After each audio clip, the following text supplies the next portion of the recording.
Hemos venido a hablar sobre democracia en Bolivia, en especial sobre la historia electoral en Bolivia.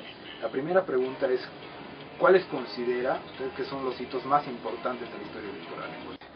Yo creo que uno de los hitos más importantes es la convocatoria a elecciones realizada por el gobierno del general Banzer en 1977, noviembre, para 1978, porque marca la apertura de un régimen de carácter autoritario hacia la democracia. Es decir, eso es lo que marca el retorno a la democracia en términos electorales. La elección de 1978 será frustrada, habrá un fraude y será anulada, pero la acción que después de 7 años, casi 8 años de gobiernos autoritarios no electivos, sin participación de partidos políticos, sin funcionamiento del Parlamento, que se reunieran una serie de factores para convocar a elecciones, creo que me parece fundamental. El segundo hito importante me parecen los acuerdos de los años 91-92 en el cual participaron varios partidos políticos, jefes de partidos políticos con el presidente de la época, don Jaime Paz Zamora, que significó una primera y gran renovación del órgano electoral, reformas en la ley y yo diría profundización de la democracia. Todo eso arrojó una renovación profunda en la Constitución, en las leyes electorales. Finalmente, otro tercer hito importantísimo me parece la promulgación del Código Electoral en 1999, paradójicamente bajo el gobierno del general Banzer. Después han habido hechos importantes, yo diría el último gran hecho electoral importantísimo ha sido refrendar la Constitución mediante la participación ciudadana el 25 de enero del 2009. Todos los demás acontecimientos, los procesos electorales, reformas a la ley, no dejan de ser, digamos, hechos relativamente comunes ya a partir de 1978 hasta el 2010. ¿Recuerda usted algún hecho curioso o interesante en la historia electoral boliviana? Muchos.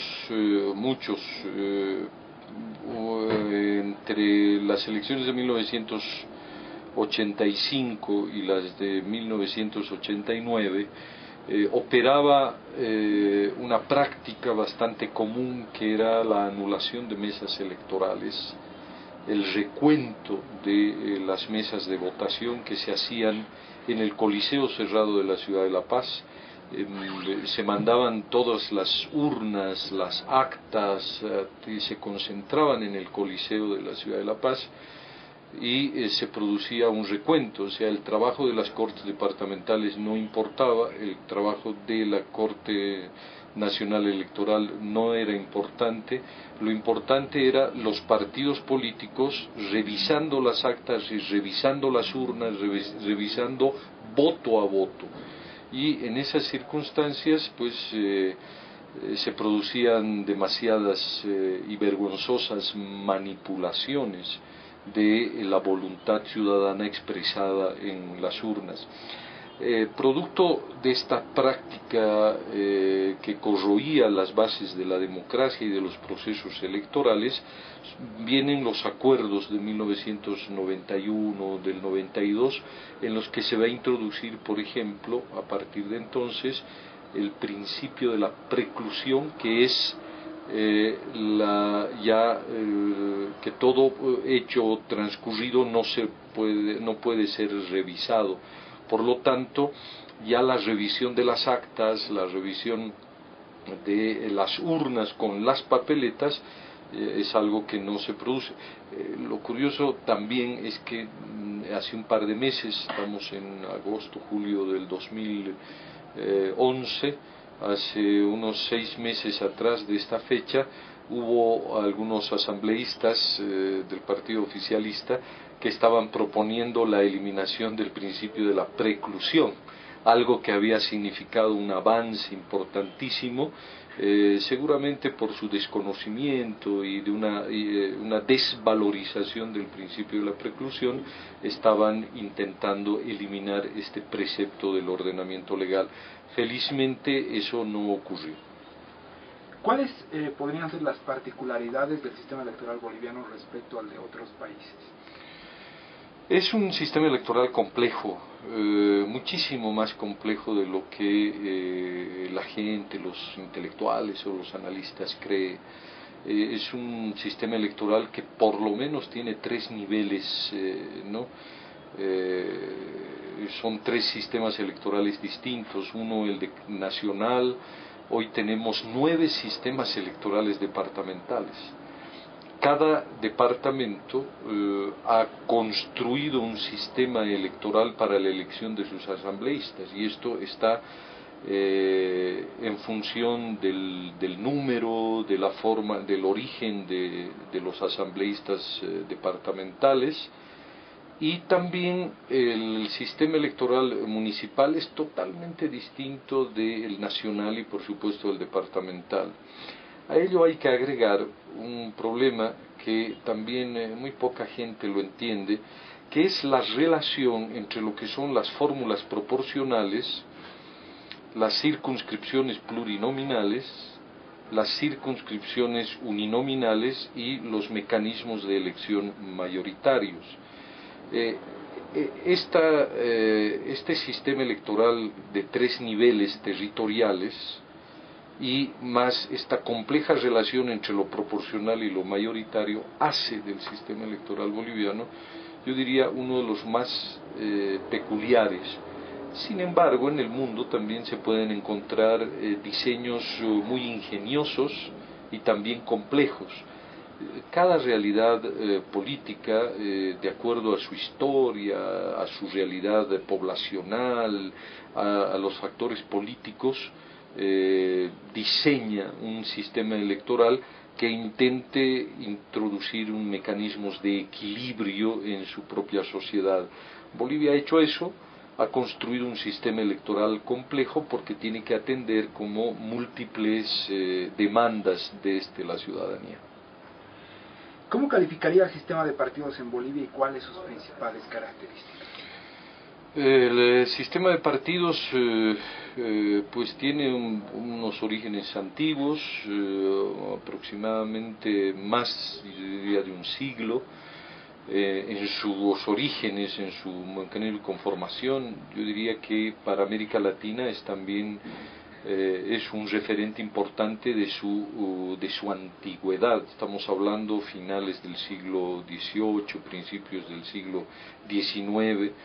Y este sistema de partidos ha ido renovándose por ciclos.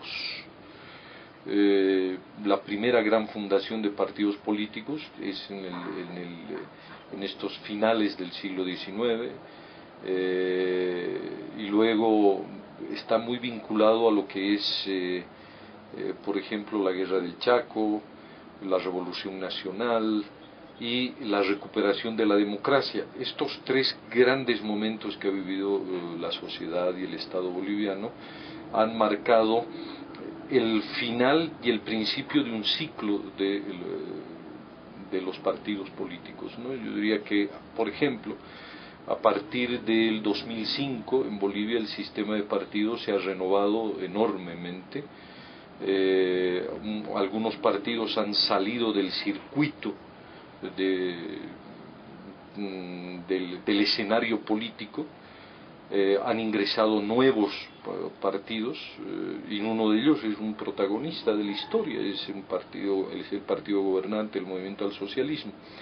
Pero esta característica de partidos que fenecen, partidos que nacen y son vigentes, tienen influencia política, no es muy, digamos, muy característico, no es muy relevante. Lo que sí es relevante de este tercer ciclo del sistema de partidos es que juntamente con en el 2005, o 2002, 2005 hasta el 2009, nace también algo que no se había conocido en el pasado, un sistema de partidos regionalizado. O sea, la tradición era desde el siglo, finales del siglo XVIII, a todo el siglo XIX, todo el siglo XX, ¿no? Que cuando existían los partidos, pues eran siempre partidos que tenían la tendencia a configurar un sistema de partidos de carácter nacional. Pero a partir del 2002, de estos procesos electorales, empieza a configurarse un sistema de partidos de carácter regional. Por lo tanto, el sistema de partidos hoy tiene dos niveles, ¿no? Si no son tres, es decir, unos partidos de cobertura nacional, partidos que solamente son fuertes a nivel de los departamentos, y todavía partidos que tienen influencia en los municipios. Pero además creo que los análisis de quienes estudian los sistemas de partidos y sistemas políticos están todavía un paso más atrás de esta realidad, ¿no? Es decir, el sistema de partidos se ha renovado de manera muy interesante, pero los análisis creo que han quedado un poco rezagados. ¿Qué elementos pendientes se encuentran en la democracia boliviana? Mira, yo creo que en los últimos 30 años de la democracia en Bolivia hemos avanzado muchísimo en la construcción de una democracia política, de una democracia regulada por las normas, ¿no? En una ingeniería político-constitucional y legal, ¿no? Esta democracia comparada con las democracias de la década de los 50 o de los 40, inclusive, por supuesto, de principios de la Fundación Republicana, es una democracia que ha alcanzado altos niveles de participación ciudadana, de ejercicio de valores y principios democráticos. Pero si algo todavía falta, es una pedagogía en dos niveles.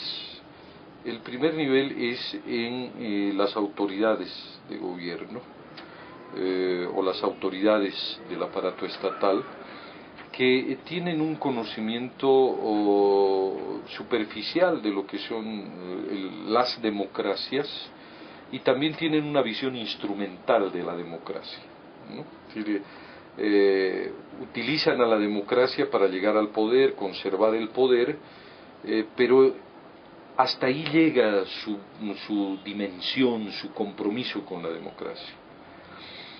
Por eso me parece que donde hay que hacer una pedagogía de la democracia es en las autoridades gubernamentales, ¿no?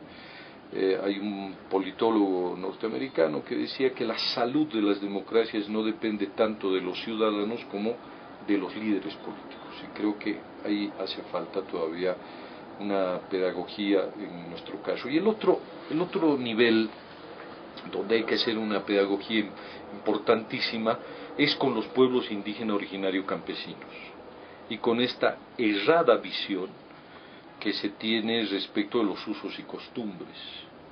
La reivindicación indigenista, que hoy está de moda, que entusiasma a tanta gente, está privilegiando esta idea equivocada de los usos y costumbres para elegir representantes a ciertos niveles estatales. Y esto está creando una distorsión que con el tiempo podría profundizarse. Por ejemplo, se les ha dicho a los pueblos indígenas originarios, campesinos, que después del censo del 2012 se va a producir una redistribución o una mayor asignación de escaños a los pueblos indígenas originarios campesinos. Esto me parece un acto de extrema demagogia, porque la Constitución Política del Estado dispone que los diputados son 130. Y si uno pretendiera entregarles más escaños a los pueblos indígenas originarios campesinos, la única solución es quitar diputaciones a las ciudades, a los centros más poblados, ¿no? Y lo primero que hay que hacer es reformar la Constitución para entregar más escaños a los pueblos indígenas originarios campesinos, si es que este fuera el caso. Pero la gran distorsión es eso, la utilización de los usos y costumbres, ¿no? Yo creo que la democracia se ha impuesto a través del sufragio, de la participación ciudadana, y esto, los usos y costumbres, va y está generando una distorsión que el propio sistema luego no va a poder administrar. Hoy día solo son 7 a nivel nacional y tienen además diversas formas de reconocimiento en las asambleas legislativas departamentales. No hay un criterio homogéneo, cada departamento ha dispuesto según su parecer cuántos indígenas deben ser reconocidos mediante uso y costumbres. La Paz tiene solo 5. Hay departamentos que no reconocen a uno solo y son departamentos con alta población y diversidad étnica, ¿no?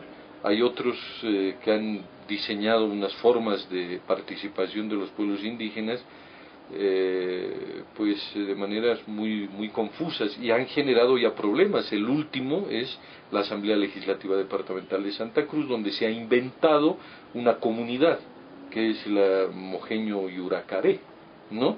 Es decir, hubo un intenso debate y esa Asamblea Legislativa de Santa Cruz está más de un mes paralizada, ¿no? Esos son los problemas que surgen por el mal diseño de lo que es un sistema electoral. Y bueno, para finalizar, quisiéramos conocer su impresión sobre la utilidad de contar con un atlas electoral con datos estadísticos sobre la historia electoral boliviana. Pues el atlas yo creo que es uno de los emprendimientos más costosos en términos de esfuerzo, recursos, pero que vale la pena. Es decir, es un tipo de conocimiento que permite entender nuestra propia historia y a partir de ello pretender y buscar el perfeccionamiento de nuestro sistema político, de nuestro sistema electoral. Este atlas, con todas las características que tiene, es un recurso de la investigación, del saber, del conocimiento extraordinariamente valioso. Y fíjate que se tiene recién este recurso casi 25 años después de funcionamiento de la democracia, ¿no? Es decir, el valor más importante, por lo tanto, será para las jóvenes generaciones de investigadores y sobre todo para las nuevas generaciones que tienen que entender adecuadamente en qué consiste la democracia político-electoral y tienen que aprender a valorarla a través de esto, que no es solamente datos, sino que detrás de todo esto hay historia, hay gente, hay la participación de la sociedad boliviana en su conjunto. Bueno, muchas gracias.